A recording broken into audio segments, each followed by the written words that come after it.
BC, let's start with basketball for once.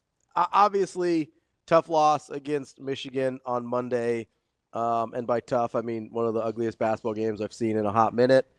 What in your mind? Because DB and I had this debate yesterday about how many wins is necessary for them to get out of the last three. Like your gut, I'm not asking to be a bracketologist. What does your gut tell you about what they need in the last three? The two games at home, and then the cherry on top is if you went to Ohio State and you picked that one off. But you gotta handle business at PBA. And I like that Fred Hoiberg right afterward, as ugly as that game was for the viewer, was laying the groundwork for his team. That if you bring that defensive energy on that side of the court, you're going to make a few more shots and we're going to be fine and we will be playing in the postseason. He really spoke that message of positivity forward, even in like the 15 minutes right after that game. And I thought there was some good coaching psychology probably going on there. And it's true too. I mean, that's the calling card of this team. We know what they aren't. We know what they are. And when they're at their best, they play defense and have the energy that they had on that end of the floor against Michigan. So as disappointing as that result was, they got to bottle up. They got to bottle up the stuff there that was good and stack on top of that. And if they can win two games, I still think they're in.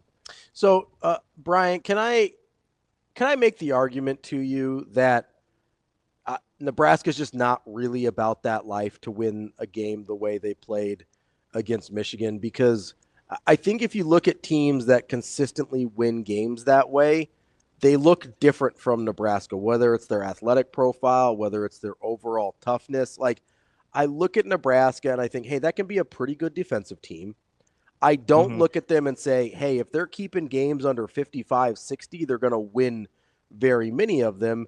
And if you kind of look through their wins across the season, that's sort of been true. Like I don't know if it's they just haven't been able to keep teams in that neighborhood, but I don't look at this team and I say, hey, they're built to win games. I know this is an extreme example, but they're built to win games like St. John's. I don't get that vibe from this team. I just don't know how plausible that is.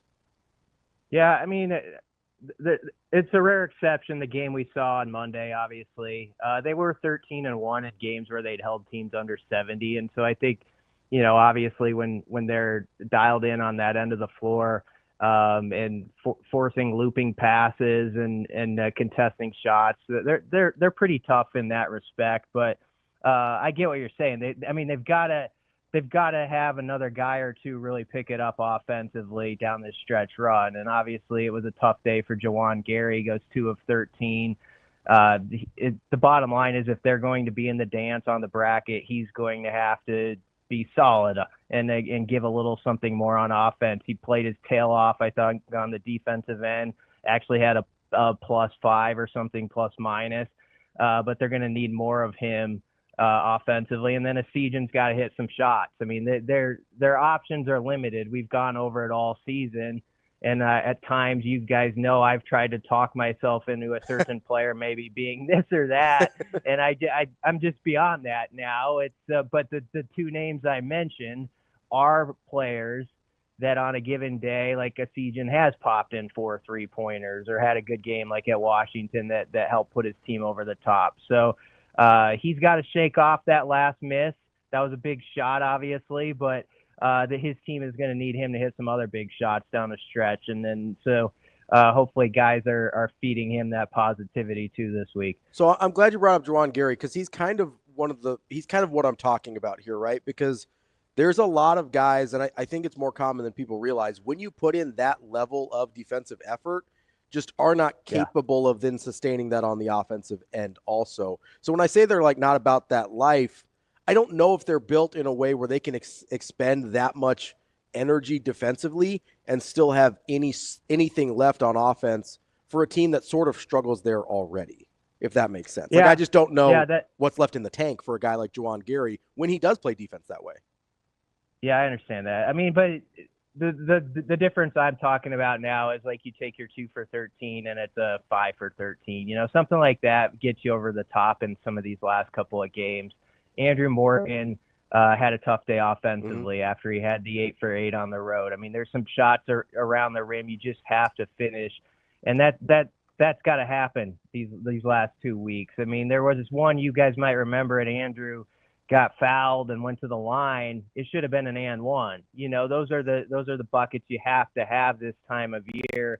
Instead, he misses the layup, gets the foul, but then misses 2 free throws, and you kind of stack various scenarios like that throughout the game, and you're like, this is going to cost this team at the end. And so, as much as we can talk about should Bryce have taken it to the hole himself and not dished off, I understand that's the attractive conversation to have. But there were like 5, 6, 7 possessions throughout that game where I was like, that's going to hurt later. And sure enough, it did. BC, you're okay, right? Real time saying what you think that this team is capable without feeling like you have to apologize for it, right? It's like, hey, they need to win 2 out of the next 3, or they've got to go 3 for the next 3. We're past the fact where they got to say, well, just get the next one, right? We can have this conversations now with this team in totality of what the expectation level is, or no. Yeah, I think we're close enough to the finish line. That's fair game, especially for us on the outside of the walls. I mean, the bottom line is they're probably like right in that last 4 in or just in front of it at this moment. And so it's hard. I mean, I understand if someone in January says, well, why are you bringing that stuff up? There's so much basketball to be played. It's just about this game. But for all of us that aren't inside those walls, I think that's the conversation right now. And this has been a program that, for the most part, has thrived at PBA. They have 3 losses there this year, but we know that it's been a good building to them the majority of the time, and that's how they got to finish it. And I know there's some guys like Juwan and Bryce who are going to be emotional as they play their last games in that arena. And so they have to do their best to control all that, control all the outside influences, whatever they're hearing, and just lock in on the task at hand. But I think the rest of us, yeah, let's have that conversation. They need 2 of these 3, I think. And then if you just want to be safe, you win 2 at least, and then you go to Indianapolis and you win that first game at least, and then you're feeling all right. So that's sort of the mission, I think, that's in front of this team. So, BC, you win 2 out of 3 of the ones that are left. You get at least 1 in Indy, and you feel like you're in? I think so. I mean, just again, we're going off a bunch of people who are guessing and bracket work, but when you put the metrics together, and I know the term soft bubbles it's like the most overused words right now in the English language, but it is a softer bubble, I think, that would allow Nebraska in if they did that. So first things first, you got to handle Minnesota. I know they're coming off 2 losses, but they've won 3 in a row away from their building. They actually play better when they're not in Minneapolis. And so, Nebraska, every game they're playing is big for Nebraska, but it's, Minnesota and Iowa. These teams are trying to make sure they're in the Big Ten tournament, so you got to remember the other side of the coin there. These guys got everything to play for that they're going against too. BC, are you paying any attention to what the rest of the conference is doing relative to where Nebraska needs to be? Or have you kind of settled on what you want this team to do, and that's just focus on where they are? I've been tracking it because it's pretty interesting in the fact that, I mean, sometimes we've talked about, if Nebraska does this, they can get a bye in the Big Ten tournament. And then, I'll look at it and I'll be like, yeah, but they're also like a a game ahead of like 3 to 5 teams where you could be like a 14 seed. So, I mean, there is that interesting, like, sort of sidebar conversation to me that's not NCAA tournament related about, like, what's your seeding going to be? What could those matchups be like for a game in Indianapolis that could be ultra important? And we saw, like, Penn State might not make it, but you could get a draw like that who could be potentially a bad matchup for you. So obviously you can't pick who you're going to play out there. But that's also why it's important, beside the obvious of winning a couple games to make sure you're in the NCAA tournament. You're helping your seeding there and perhaps your matchup in Indianapolis, which plays into the whole discussion. We're talking with Brian Christopherson, Husker247.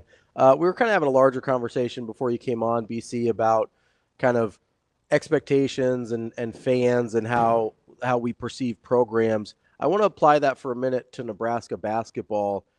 Considering the expectations that were coming into this season, if Nebraska makes the, I'll call it a play-in game for lack of a better term, but the round in Dayton, how do you think that plays against fan expectations for this year? I think it would meet a lot of the expectations. Honestly, when I went back and I posed the question before the season, like on our board, there weren't a lot of people that were picking this team to go to the NCAA tournament that were fans on our message board. And so I don't know if that is applicable to the fan base as a whole, but I wouldn't sense that everybody just thought they were necessarily going to pick up where they left off last year with a lot of different parts. Obviously, Bryce and Juwan are factors that have been around, but you're trying to figure out Berke and some of these guys and what their game is. So I think if people sometimes have to step back and be like, what was my actual thought process about this team when the year started? Would I be satisfied that they're in this position right now? And if you, just take my opinion. If you had told me with 3 games left in the regular season, hey, win the 2 at home and win a game in Indy, and you're probably on a bracket somewhere, is that an interesting season to you? I would have said, sign me up for it. Let's go. So I do think you heard some of that from Fred Hoiberg prior to the Michigan game. He was reminding his team and everybody else, I think, like, hey, you guys are playing for something. There's plenty of teams across this country that aren't. They're just trying to be a spoiler. And we've been in that role before, but that's not who you are right now. You are going for the same goals you had at the beginning of the year. And so I do think that's important for them to reinforce over there right now.